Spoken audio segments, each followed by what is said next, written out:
We are now in the heart of the Venus retrograde cycle, and this is when the Venus and Sun conjunct together, known as the Venus Cazimi, or the moment that everything kind of starts to make a little more sense. The Venus retrograde is broken up in two parts. So initially, when Venus goes retrograde, it's ahead of the Sun and has moved ahead into Aries, and we had been in Pisces season, and then Venus stations retrograde and starts to backtrack towards the Sun.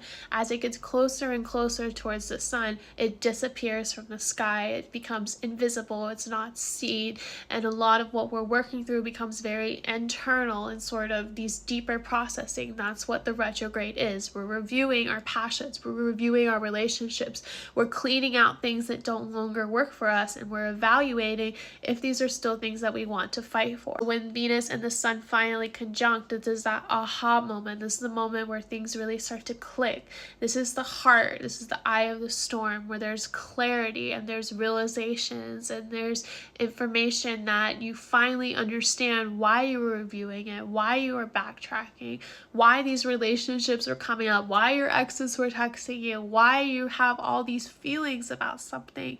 It really starts to dial in and make sense today, and you're understanding why you're still fighting for that one thing. From here, Venus will continue to backtrack into Pisces, where she'll run into Neptune, but Neptune is still very close, within 3 degrees of this conjunction.